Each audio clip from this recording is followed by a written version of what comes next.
Bleaching powder লোডের সময় হঠাৎ আগুন ধরে গেছে।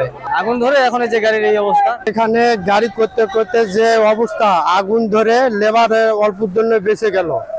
আমাদের ব্লিচিং পাউডারে বস্তা মারতে মারতে অল্প একটু জন্য এখানে সবাই বেঁচে গেলাম। ভয়াবহ অবস্থা, আগুন এক চাঞ্চে ধরে গেছে। এই ব্লিচিং পাউডারে পানি পড়লে এটা আগুন ধরে যায়। এই কারণে আজকে ব্লিচিং পাউডার গাড়িতে লোড দেওয়ার কারণে এই গাড়িতে আগুন ধরে গেল এবং এই ওর হাজার যত মাল আছে সম্পূর্ণ ক্ষতিগ্রস্ত হতে পারে এবং এতে ইম্পোর্টার এক্সপোর্টার সবাই ক্ষতিগ্রস্ত হতে পারে।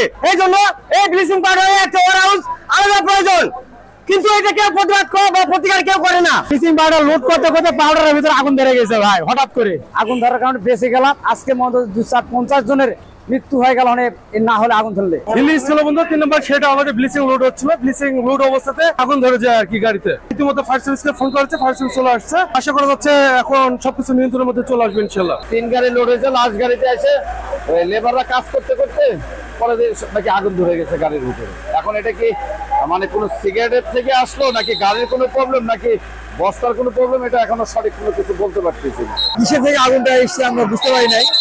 আমাদের যে সেফটি গ্যাস সিলিন্ডার ছিল এইগুলো নিয়ে এসে আমরা ফায়ার করছি, ফায়ার করে আগুনটা নিভিয়ে দিচ্ছি।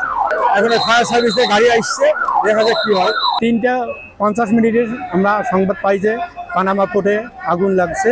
পরে আমরা আসলাম দ্রুত করতে, আসিয়া দেখি যে একটা গাড়িতে আগুন লাগছে।